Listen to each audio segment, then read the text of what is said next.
UDFിന്റെ കോട്ട തകർത്ത വിജയമാണ് 2021 നിയമസഭാ തെരഞ്ഞെടുപ്പിൽ കോട്ടയത്ത് ഇടതുപക്ഷം നേടിയിരുന്നത്. 9-ൽ 5 സീറ്റുകളും പിടിച്ചെടുക്കാൻ ഇടതുപക്ഷത്തെ അന്ന് സഹായിച്ചത് കേരള കോൺഗ്രസ് ജോസ് വിഭാഗമാണ്.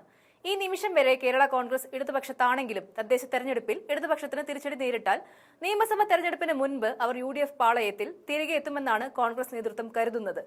ജോസ് വിഭാഗത്തെ പിളർത്തിയാലും ഒരു വിഭാഗത്തെ നിയമസഭാ തെരഞ്ഞെടുപ്പിൽ ഒപ്പം നിർത്തുമെന്ന വാശിയിലാണ് പ്രതിപക്ഷ നേതാവ് VD സതീശനുള്ളത്.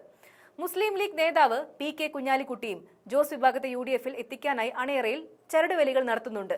മുന്നണി മാറ്റം ഇപ്പോൾ അജണ്ടയിലില്ലെന്ന് ജോസ് കെ മാണിയും മന്ത്രി റോഷി അഗസ്റ്റിനും പരസ്യമായി പറഞ്ഞിട്ടുണ്ടെങ്കിലും UDF നേതൃത്വം പ്രതീക്ഷ കൈവിട്ടിട്ടില്ല. അതേസമയം കോട്ടയത്തെ കോൺഗ്രസ് നേതൃത്വം വലിയ ആത്മവിശ്വാസത്തിലാണ് ഇപ്പോൾ മുന്നോട്ടു പോകുന്നത്. ഇത്തവണ എന്തായാലും ഇടതുപക്ഷത്തെ ജില്ലയിൽ തറ പറ്റിക്കും എന്ന വാശിയിലാണ് കോൺഗ്രസ് നേതൃത്വം മുന്നോട്ടു പോകുന്നത്.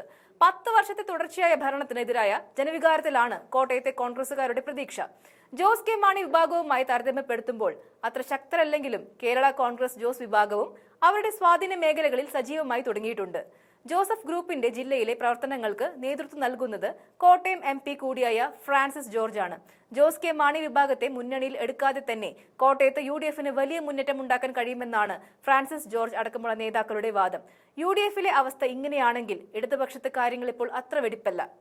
ജില്ലയിൽ നിന്നുള്ള മന്ത്രി VN വാസവനെതിരെ ഇടതുപക്ഷ അണികളിൽ തന്നെ അമർഷം പ്രകടമാണ്. കോട്ടയം മുൻ MP കൂടിയായ സുരേഷ് കുറുപ്പിനെ പാർട്ടി പദവികൾ നൽകാതെ വെട്ടിനിർത്തിയതിൽ വാസവന് വലിയ പങ്കുണ്ടെന്നാണ് അവർ വിശ്വസിക്കുന്നത്. ഇക്കാര്യത്തിൽ പൊതുസമൂഹത്തിനിടയിലും വാസവന് ഒരു വില്ലൻ പരിവേഷമാണുള്ളത്. സുരേഷ് കുറുപ്പ് ഒതുക്കപ്പെട്ടില്ലായിരുന്നുവെങ്കിൽ വാസവൻ എത്രയോ മുൻപേ മന്ത്രിയാകേണ്ടിയിരുന്നതും അദ്ദേഹം തന്നെയാണ്. മുൻ ഏറ്റുമാനൂർ MLA കൂടിയായ സുരേഷ് കുറുപ്പിന്റെ പിൻഗാമിയായി ഏറ്റുമാനൂരിൽ നിന്ന് തന്നെ മത്സരിച്ച് ജയിച്ചാണ് വാസവൻ ഇപ്പോൾ മന്ത്രിയായിരിക്കുന്നത്. വാസവന്റെ പാർട്ടിയിലെ ഉയർച്ചയും സുരേഷ് കുറുപ്പിന്റെ വീഴ്ചയും പരസ്പരം ബന്ധപ്പെട്ട് കിടക്കുന്നതാണ്. സുരേഷ് കുറുപ്പിന് ലഭിക്കാത്ത പരിഗണനയാണ് VN വാസവന് CPM നേതൃത്വം നൽകിയിരിക്കുന്നത്.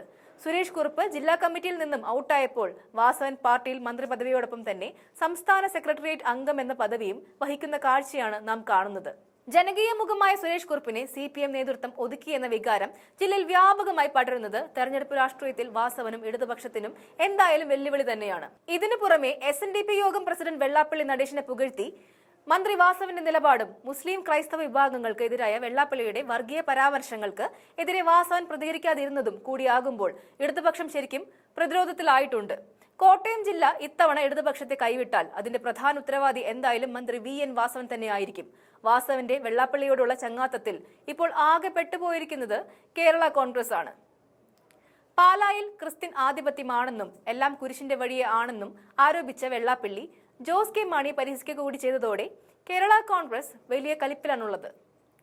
കേരള കോൺഗ്രസിൽ പുകയുന്ന ഈ അമർഷം വാസവന് എതിരായ അമർഷവുമായി ആ പാർട്ടിയുടെ അണികളിലും ഇതിനകം മാറിക്കഴിഞ്ഞിട്ടുണ്ട്. അതായത് ഏത് സാഹചര്യമെടുത്ത് പരിശോധിച്ചാലും 2026 നിയമസഭാ തെരഞ്ഞെടുപ്പിൽ കോട്ടയത്ത് ഇടതുപക്ഷം നേരിടാൻ പോകുന്നത് വലിയ വെല്ലുവിളി തന്നെയായിരിക്കും. അതാകട്ടെ വ്യക്തവുമാണ്. ഇപ്പോഴത്തെ അവസ്ഥയിൽ തെരഞ്ഞെടുപ്പ് നടന്നാൽ വാസവൻ മാത്രമല്ല മറ്റു പലരും തോൽവിയുടെ രുചിയറിയും. കഴിഞ്ഞ നിയമസഭാ തെരഞ്ഞെടുപ്പിൽ കമ്മ്യൂണിസ്റ്റ് പാർട്ടികളും കേരള കോൺഗ്രസ് എമ്മും ജില്ലയിൽ മികച്ച വിജയം നേടിയപ്പോൾ പാലായിൽ ജോസ് കെ മാണി പരാജയപ്പെട്ടത് തികച്ചും അപ്രതീക്ഷിതമായിരുന്നുവെങ്കിൽ ഇത്തവണ വാസവന്റെ പരാജയം പലരും ഇതിനകം തന്നെ പ്രവചിച്ചു കഴിഞ്ഞിട്ടുണ്ട്.